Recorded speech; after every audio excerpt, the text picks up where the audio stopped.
Welcome to the Real Money Show, the number 18778 Silver, the website, guildhallwealth.com. My name is Jeremy Wiseman. This is Jerry Correa, and we're going to talk about gold, silver, natural fancy colored diamonds.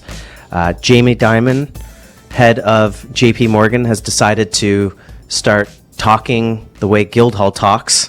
We'll get to that in a little bit. But first, I'd say maybe the biggest story of the week, but not that big a story, Jerry, is that Costco is selling gold. I loved hearing that headline. What was your initial reaction to Costco selling gold and selling out right away? Mm-hmm. Yeah, I mean, I'm all welcome for it. I like the idea. Go for it. You know, we all shop at Costco. I think we're forced to shop at Costco now, looking for deals left, right, and center. So when I heard about the news, I heard about this, I think, about a month and a half ago. I checked the prices. The price looked good. The limit is 2. And as a result, they sold out. So it just, to me, shows the demand now from shoppers, looking for a deal. Yeah. What did it say? What did you think when you heard that? What did you? Normalization. It's become mainstream. It's definitely hit mainstream. How many people sent me emails and texts informing me of the news? So definitely something that, it's waking a lot of people up. It's making people look into the gold market. People are looking into the gold market. So it's a huge signal. It's another way of getting into the market. I liked it for the sense of, and this isn't the right way to phrase it, but giving people permission. It's like advertising that you should hold gold without advertising that you should hold gold, right? You see those memes all the time. Tell me you should hold gold without telling me you hold gold. Well, they sell it at Costco. So normalizing 100%. On the other hand, I would also say this. If I want to swing a tennis racket, I'll go to Canadian Tire and pick up a tennis racket because I know nothing about tennis rackets and I just want to go swing. Mm-hmm. Right? Go play in the park. But if I start to become serious about it and I have questions and I need a little bit more from what I'm doing, I go to in Toronto, we'd go to like Merchant of Tennis, Sporting Life. You'd go to somewhere where you know that you're going to talk to someone and they're going to have answers for you. So a little less transactional. A little more, hey, I need more customization, attention. I've got questions. I need to be more into the expert realm. Again, if I want to just buy a bike, yeah, I can go to Costco and buy a bike. If I am serious about riding every weekend and going off-roading, then I'm not going to go there. So I look at it overall. I think what you said is best. Normalization in the market, I think it's key. Great to see that they're selling out. That's also a great thing. It says that there's hidden demand, perhaps as well. You're so right, Jeremy. And it comes to that customization. Whether you are in the market for precious metals for a strategic allocation, or are you hedging against risks, potential risks, or if you're a tactical investor and you're looking to allocate and create a tactical portfolio, meaning I want to capitalize on the next SuperCycle in precious metals. Guildhall will help you to talk to you about your portfolio, discuss the risks, the things that are concerning you most. Why are you looking at gold? Why are you looking at silver? Are you in it for the long haul? Is it something very short term? Are you now selling a property and maybe looking at a property in 7 to 8 months when things take a further dip in real estate? So there's so many questions that need to be answered, and these are questions that people have, and this is why I think they come to Guildhall, especially if you're looking for more than 2 ounces of gold. Yeah, the Guildhall is a precious metal dealer that's going to take the time and effort to walk you through the market, walk you through different strategies. I was just talking to someone this morning saying, they're saying, what's the price, right? How's the pricing work? I said, listen, it's not just volume discounts. Everybody's got volume discounts. Of course, that's given. But there's also what type of product. We can save money with different types of products and different size of products, and even strategizing if you're putting in, let's say, $150,000 into a registered account.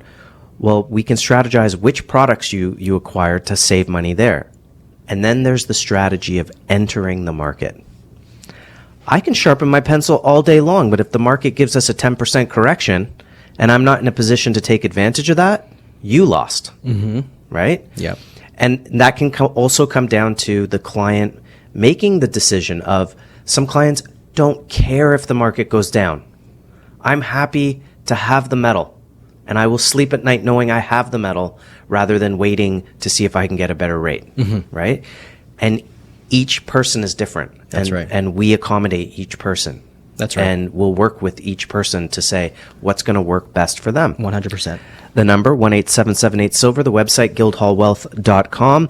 And we only deal in physical precious metals for physical allocated segregated depository accounts. If you're looking to store a large amount of metal and you want to secure it, insure it, and make sure it's liquid, able to sell on a phone call, the registered accounts, as we just discussed, or maybe you're new to the market. Get started. Give us a call. Go to the website. Pick up a small amount just to get it in your hand and see what that looks like and feels like, because it is new to a lot of people.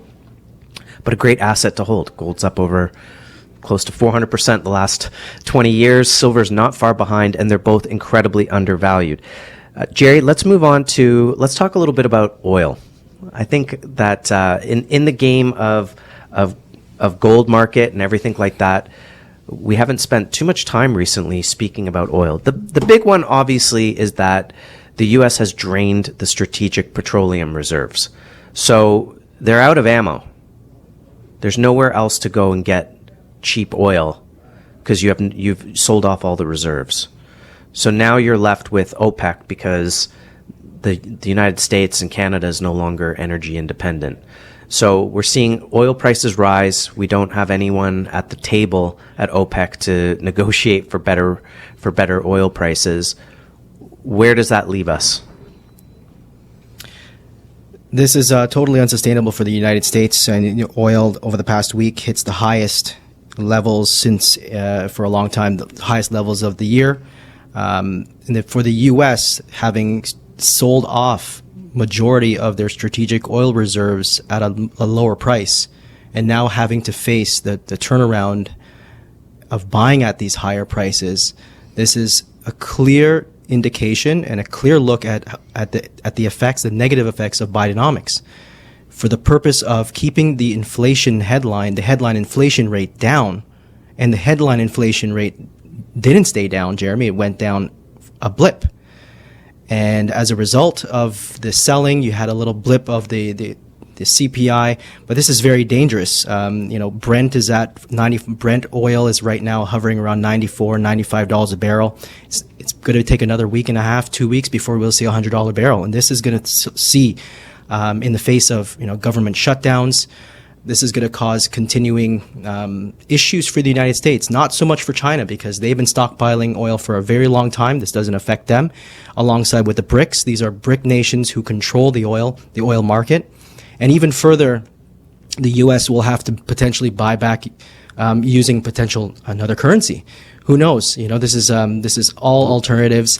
This is an effect of de-dollarization because these nations have the very resource that the U.S. will need.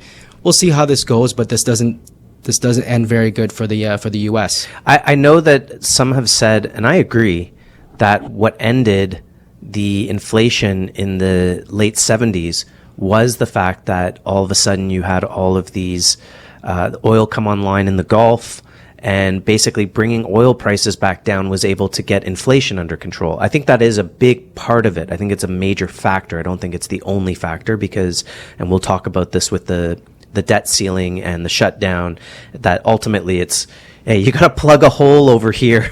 You can raise rates, but if you don't plug the debt hole, the spending hole, you're never going to get inflation under control. But oil is a big part of that. And if you've sold off the reserves, there's nothing left. You're now looking at higher prices. As you said, they're going to be, if they have to buy more to replace those reserves, they're going to be buying it at higher prices. OPEC is not playing ball in that respect. And so it's going to be higher at the pumps. That's going to be more cost of doing business against every company that's that's manufacturing in North America, any company that's doing business in North America. The economics of your own family home is another part of that. And so this just kind of leads up to the next segment, the next portion, which is talking about stagflation. But before we go there, last week we talked about silver, and I mentioned that the shortages on silver could be a potential national security threat. This week, the United States Energy Secretary is warning that in the coming decades, energy security will become more complex as nations increase their demand for nickel, cobalt, lithium, and other essential materials and metals to reduce global emissions. And as we know, platinum is used in this regard for emissions-related industries. But this is just the beginning of a super cycle, Jeremy. So I'm going to get into that later on. The super cycle has begun. It's not just in oil.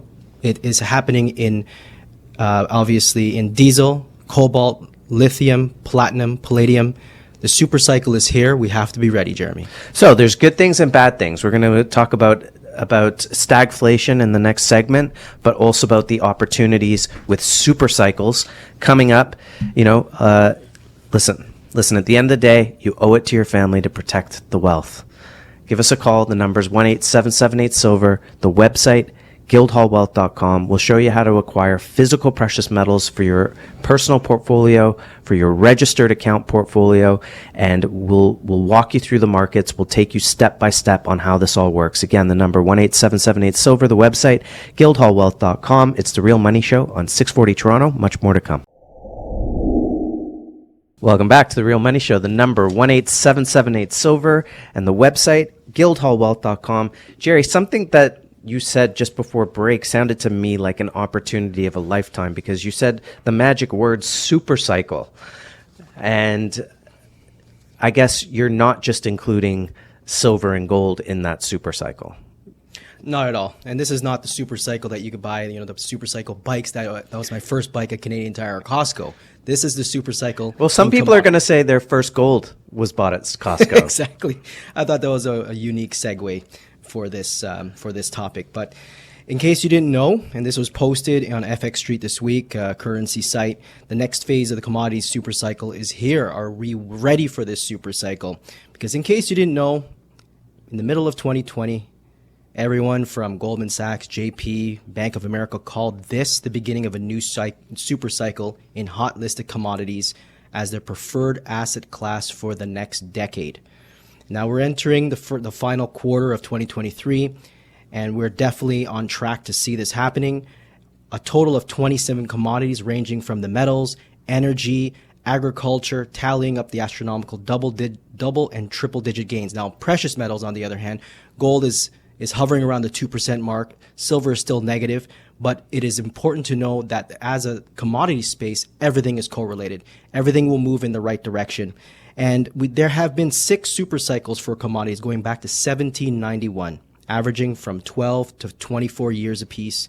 And we are now in the 7th that began back in March of 2020. Now, what's very interesting for me and for those who are holding precious metals, the last commodity super cycle lasted from 1999 to 2011 and featured some explosive gains. Oil at one point surged from $10 a barrel to $150 a barrel. Do you remember that, Jeremy? I do remember that vividly. I also remember that gold went from essentially $200. Well, Brown's bottom. First of all, 1999, Gordon Brown, Brown's bottom, $200, $250 an ounce gold. And by 2011, it was over 2,000 in Canadian. But what was it? I think it topped out 19. Yep, here we go. It's silver topped out at 48. It's now, both are trading well above those the lows of that time, right? Silver low in the 23 range. That's its low. Mm-hmm. It's not $8 anymore. It's not $5 anymore. Which, by the way, just speaking of the math on that, I heard the other day someone say interest rates rising to 4 or 5% is equivalent from when they went from 5 to 20. You're like, yeah, it is. It's 4 times. Exactly. So when silver goes from $3 to $9, that's huge, and then it's got to go from 9 to 27, and then it goes from 27 to 90. Exactly. That's where the next move is. We are seeing that. We're going to be seeing these crack up booms in precious metals. It's going to be like silver, especially a very coiled spring. This thing is pulled back and ready to go. And you had the numbers right on. Copper went from 60 cents to $4.60 a pound, gold $2.50 to $19.21 in US, and corn from $2 to $8. So the similarities between then and now are simply too striking to ignore, too striking and too important to ignore for yourself, for your families. Look at what's happening in the stock markets. The stock markets are dipping. The bond markets are showing fire everywhere. The banks are losing. The JP Morgan was just in the news all week, talking about stagflation and the stuff that happened this week out of JP Morgan and the amount of losses that they're seeing. One of the top quant gurus out of JP Morgan is talking about how the stock market the lows are not even in yet. There's a lot more lows to go in the stock market, and JP Morgan is not having a very good week at all. Well, I don't know. I think in the metals, what Bix Weir put out, their deferred prosecution ended, and the next day the silver market got monkey hammered. That's right. Down lower, and then you kind of sit there and go, well, and then they paid out tens of millions of dollars to Epstein. People who were accusing him, and then they paid out tens of millions of dollars to the Caribbean country, right? That dealt with him. Virgin Islands. That's this. It's the amount of money that that they pay out all the time for all of their misdeeds, and it's all a big cover up. The truth is still yet to come out. That's right. Right. So, who knows what else they're going to be on the hook of for losing. So look. I know we're going to talk about stagflation, and he talked about it. I'm not on their side. Absolutely not. And who knows if they've got the most silver and if they're going to let it go. I had a conversation with a client this week, Jerry. We were talking about market manipulation. I said, well, the gold market and silver market, they're manipulated. Yeah. You know what? Yes, they are. For example, something Vince Lance's talked about, we've talked about it, that this is about getting your chair before the music stops. This is about getting in the boat before the ship sinks. And that's what's happening right now. Countries around the world are accumulating their gold. They know the paper markets are a sham. If you had a printing press in your backyard, believe me, you'd go out and buy actual hard assets. And that's what central banks around the world continue to do, except for our own, except for the United States. Who knows where they really have physical gold? So there's some exceptions, but many are buying physical. Mm-hmm. Why? They're buying it in the face of manipulation. So here's the thing. Yes, it's true. There's manipulation. And it could also be true that all the other markets are also manipulated. And if all the other markets are manipulated, then your equities could drop to zero. I could name you 10 stocks right now if you want to do. That's right. If you want to do the test, or suffice to say that the companies in most indexes were not there 20 years ago. Mm-hmm. Disappeared. Right? They rotate them through. Mm-hmm. So, in the end, when manipulations end on things that don't really exist, or if it's just equities or there's counterparty, you could end up with nothing. Whereas when the manipulation ends in precious metals, it's going to go through the SuperCycle roof. That's right. Especially what we're seeing right now. Back then, the commodities posted a collective gain of 4,000% in that time, from 99 to 2011. This time around, when you have that silver action, that silver squeeze, when the manipulators are in need of the actual physical to back up their contracts, the coiling effects, the launch of silver, I've called silver the Achilles heel of these corrupt institutions. And I truly believe that JP Morgan, throughout their years of manipulation, if and when justice and the hammer actually strikes, all of that metal, if it was procured illegally or through manipulation or insider trading, I think the U.S. can take advantage and take advantage of that stockpile. Well, you mentioned they're having to replace the paper with the physical. If you go onto the U.S. debt clock right now, the paper to silver ratio is at 248 to 1, which has come down. I think at the peak, I don't know if it was 3 or 400, but it was in the 3 to 4. So it has come down.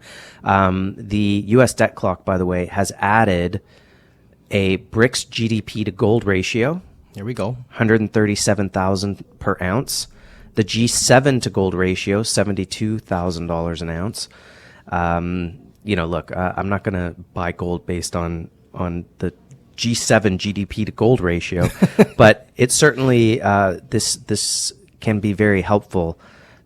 The U.S. ratios. The U.S. debt. I'm going to try one more time here, Jerry, to segue to stagflation. Okay, you kiboshed it the first time. I'm going to try again. Okay, in 2011, the debt in the U.S. was somewhere in around like 11 trillion. Okay. Mm-hmm. They doubled it from there to 2019. And then from 2019 to today, they've gone from 23 to 33 trillion. Imagine what that's going to be in 5 years at the rate they're going. It's because now it's moving exponentially. That's right. So who cares about who cares about a government shutdown? Like, you guys are creating so much money out of thin air and everyone's paid. You know what I was thinking about the other day, Jerry? We said on our show, you want to lock down an economy and give people money out of thin air. What could possibly go wrong? You're watching it. That's right. You're watching what could go wrong. Live. Inflation goes through the roof. Productivity drops. Taxes rise. Governments want to get more. And lie. Yep. Right? And it's just, you look at restaurants. Whoever did manage to get through, maybe they got through on their line of credit, and their line of credit rate of interest just tripled, quadrupled, right? What about the film industry? You got all the way through COVID, and then there's, okay, I know the reasons, okay, they want to, whatever they're doing with the picketing and stuff like that, but going on strike, but there's a lot of people not working in that industry all of a sudden, right? And of course, now everyone wants more money. So in the States, you have all of the auto workers who are asking for more money. Everyone's going to be asking for more money. So my point being, stagflation, Jerry, it's happening. We are here, and we haven't seen it yet. I think this is just the beginning. Sorry to interrupt, but Jamie Dimon is calling for stagflation. That he is. I mean, the Jamie Dimon, he's advising his clients to brace for stagflation. And he was actually talking this week, and I think he helped the metal markets move down or cause the yields to start rising even further when this narrative of higher rates for longer, quote unquote, higher rates for longer is being pushed, not just JP Morgan, but all institutional media sources are using this phrase, higher for longer, pushing the yields higher, pushing US dollar to 11-month high. It shouldn't be that high. It should not be that high. And as a result, the negatively or inversely correlated gold and silver markets on the algorithms, which is, all the quant trading that's done, it's just programmed to go in the opposite direction of the yields. It's no one actually dumping gold and silver. Gold and silver are being drained out of the exchanges more than ever before. Yes. So this is a huge standoff right now. And going into, I'm going to get into stagflation, but the segue to that, this week we're seeing yields and bonds start to catch a bid because all of the stocks the quants are telling the stocks to dump because you can get better yield in bonds. But this is unsustainable because it's all caused by government and fiscal deficit spending. And who wants to own a bond for 10 years knowing if they're going to be at 33 trillion in debt today? What's the debt level going to be in 10 years? What's the dollar going to be worth in 10 years? Is there even going to be a dollar in 10 years at this rate? You better make some pretty big changes. Exactly, and the changes must happen now. The Kobesi letter wrote this week, U.S. Treasury saw their 32nd straight week of inflows, longest streak since 2008. The U.S. deficit spending is a major factor impacting this with much less attention than the Fed. The U.S. is issuing $10 billion per day in treasuries to cover deficit spending. The bond markets are being flooded with supply, which is driving rates higher. U.S. deficit spending is costing all borrowers more money. Something must change. And I think the change is happening because back to this situation, we're heading into the weekend. October 1st is the deadline for Congress to hash out this deal, if they can avoid the government shutdown. And this is just it. Moody's came out this week, Jeremy. The AAA credit rating of the U.S. is at stake. They came out and they tweeted, a U.S. government shutdown would underscore institutional and governance weakness and would be credit negative for their sovereign. And this is at the same time, John Chambers, the former S&P credit rating agency, the chairman, says the U.S. is actually weaker now when it was downgraded back in 2011. So this is much worse. And I believe this is going to shatter that JP Morgan, this institutional narrative of higher rates for longer. Yes, I'm talking about the pivot, Jeremy, because with every interest rate hike, they're paying more interest on all that debt. And now they're heading into this government shutdown. And if the shutdown happens and they go negative on the U.S. sovereigns and they get it downgraded, then we'll see a continuing run or a dump in the stock market. The bonds will pretty much blow up, and that will force the Federal Reserve to be justified to ignore the cause of fighting inflation and be forced to pivot and drop interest rates just to maintain treasury rates. And that's where we enter the true stagflation. Okay, so your hypothesis here is that the Fed, if there's a crisis, has the door open. They're allowed at that point because under the cover of crisis, they can do whatever they want because everything changes under a crisis. That's correct. And you see that coming, hurtling towards us. Yes, absolutely. The number 18778 silver, the website guildhallwealth.com. Build your nest egg. Hold some physical precious metals in your portfolio. We've been talking about the growth potential. It's undervalued right now. We can talk about in the next segment, Jerry, where we think it's going, but we do believe it's a golden opportunity right now with these super cycles to get involved in the assets that are undervalued. And if they are being pushed down right now, to take advantage of that, let that be a good thing for you. They're holding down the rope for you to get into the ring. Get into the ring, hold that metal, and there's a finite amount of it, and it's precious for a reason. They've been they find coins all over the world from thousands of years ago. We'll give you an example in the next segment. The number 18778 silver, the website guildhallwealth.com. More to come on The Real Money Show on 640 Toronto. Welcome back to The Real Money Show. The number 18778 silver, the website guildhallwealth.com.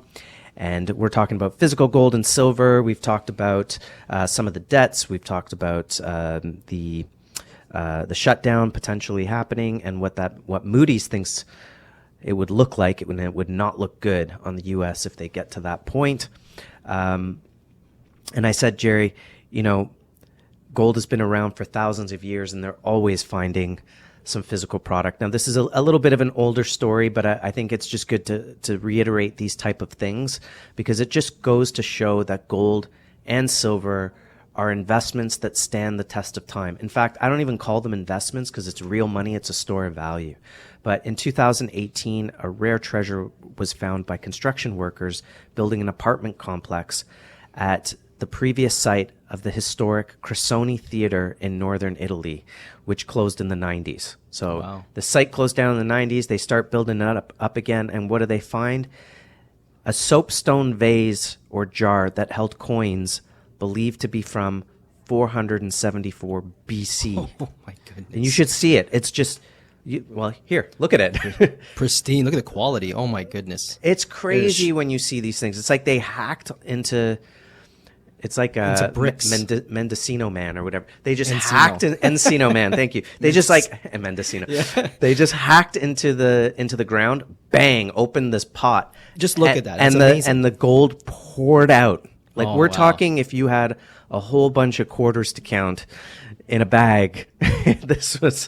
It's crazy. Look at that picture. Everything just looks so gray and gloomy, and all of a sudden, just the gold just pops out of the concrete. That's amazing. Amazing story. It stands the test of time. Mm-hmm. Priceless. Oddly enough, okay, we're talking about the 474 BC. My wife said to me the other day, as a total joke, because somehow I guess this is going around Instagram or something. She said, How often do you think about the Roman Empire? All the time. I said surprisingly, like almost daily. For some reason, like things like this pop up. They're always talking about the down, the fall of the Roman Empire, clipping coins. Like it's in our life all the time because it's such an example of how money can be the ruin of a society, and yet the gold is still around. Right? That's what this all comes down to, is that, and we're not talking about something that you need to hold for 20 generations to feel the profit from. This is about the fact that paper money, fiat currency is worthless. Yeah. Speaking of worthless, I sent you that. Did you watch it? Classic.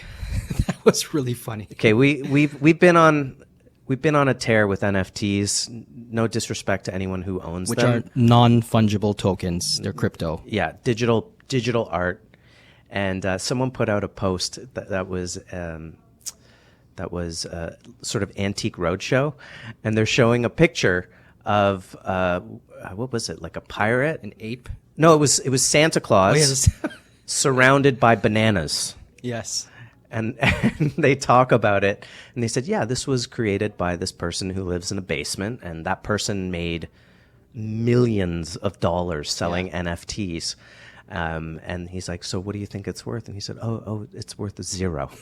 What you bought, you spent 100,000 or 200,000 on, it is worth absolutely zip, nothing. Mm-hmm. So consider as part of your portfolio having something that has a little bit of a track record. That's right. I think that's what's the most important. I think the track record comes from what we talk about intrinsic. It's intrinsic value. The value is not derived from government decree or I said it's valuable. Here's my NFT. It's a very fancy picture of Santa Claus with bananas on it. And it's valuable, guys. It's 100,000. Or Bieber's thing that went to $8. Similar story. Paid a lot of real money. Obviously he can throw money around, but not the average individual. Assets that stand the test of time are physical gold and silver. They're precious for a reason being that they're monetary and that they have a standard of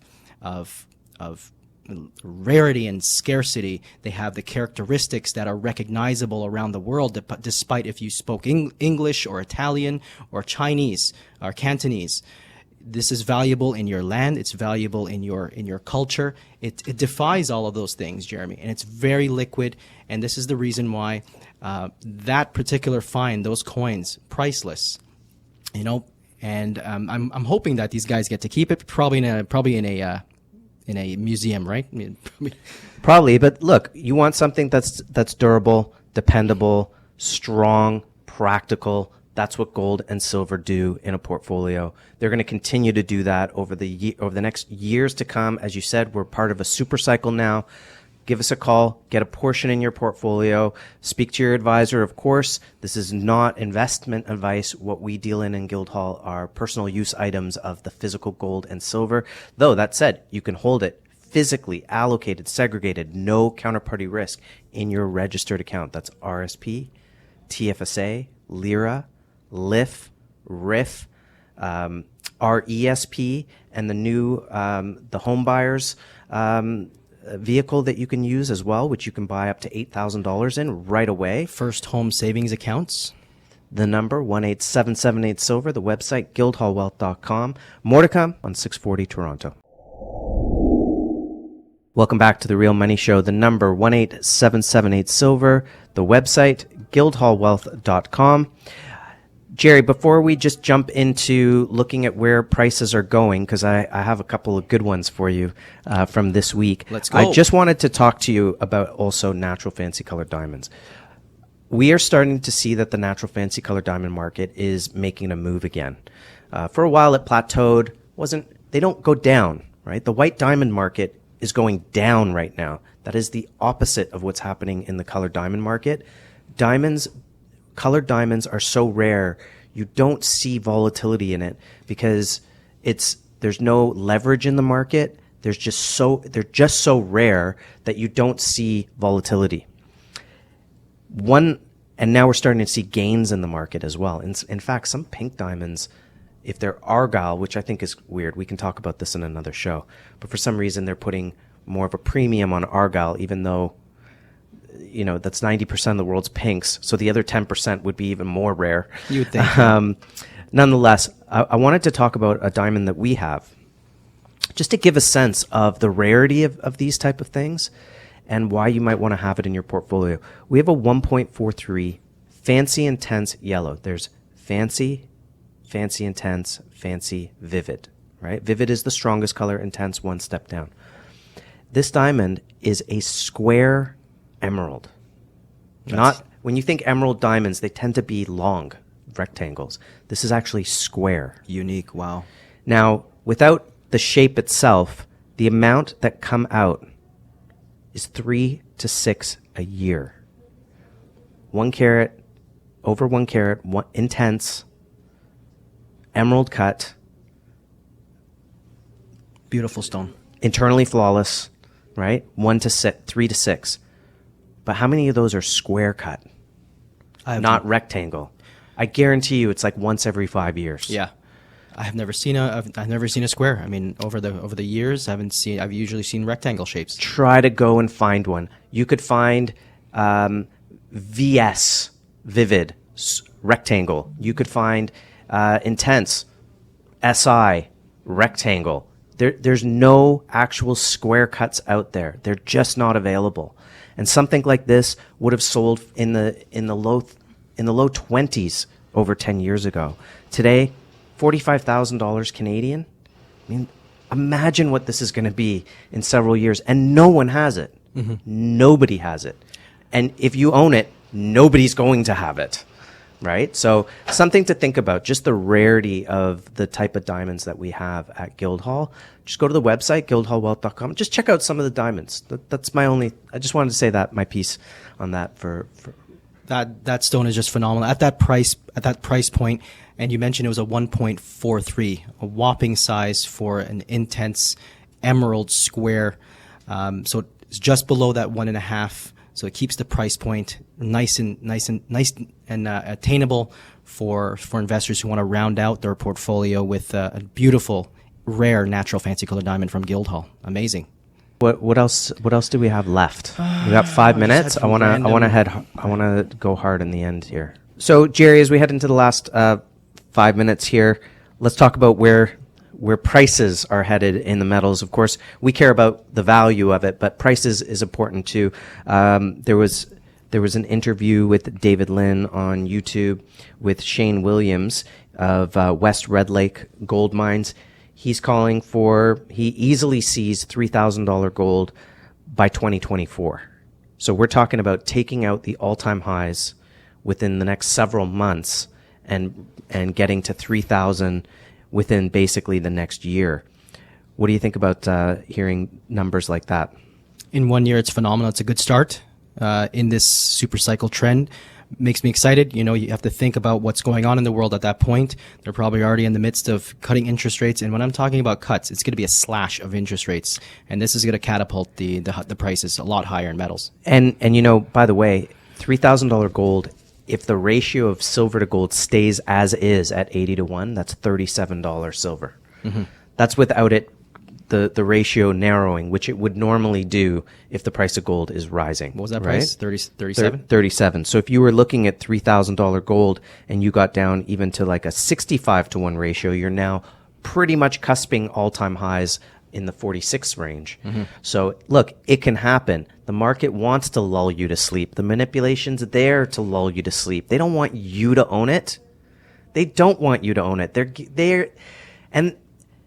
And they don't need to confiscate it from you either. You're paying 40% income tax. You're paying land transfer fee taxes. You're paying HST. And every week, by the way, congratulations, Toronto. You got the mayor you wanted. She goes every day with her cup and saying, "We need more money. We're broke. We need more money." Like, come on, start cutting. Mm-hmm. You know. Cut the taxes. Let the economy go. Stagflation is lower growth and higher inflation, and that's what we're experiencing right now. But the super cycle's here, Jerry. The super cycle's here. The super cycle begins when the lull the lull will wake, and this will wake you up from the lull. When you start seeing the activities from the personal side of things, when you go to the bank and try to take money out, this is a trigger for many people who want to come in and get into precious metals. The run out of banks is happening. The Bank of America's unrealized losses hitting like $106 billion. It represents 34%. We have to follow what these big banks are doing, because that will ripple to the regional banks everywhere, even in Canada. And when the market, when they have to start printing that money again and churning that printing press, the rise in precious metals, we will see what metals do during times of stagflation. Inflation's going to run. And this is the problem. When they start cutting interest rates, they're ignoring inflation. They're saying we don't need to raise interest rates anymore. And the dollar, too. The dollar's been up 11 weeks in a row. What do you think happens when that starts to reverse? The metals are going to take off. Well, this is what's happening, too. Like the BRIC nations already dumped $123 billion in U.S. treasuries this year alone, and that is a massive dump.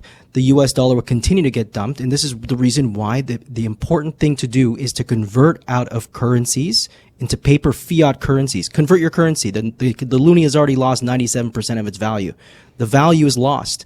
And this is where we find value. It's not just about being defensive, Jeremy, and buying metals for wealth insurance, but we want to make money. We have to grow our wealth in the midst of all of these risks. So the time to get into and ride this precious metal super cycle is now. Do it for yourself, do it for your kids, do it for your family, and be on the right side of history. The number 18778-SILVER, the website, guildhallwealth.com. That does it for another week on The Real Money Show. Thank you so much for joining us today, and we can't wait to speak to you next week here on The Real Money Show on 640 Toronto.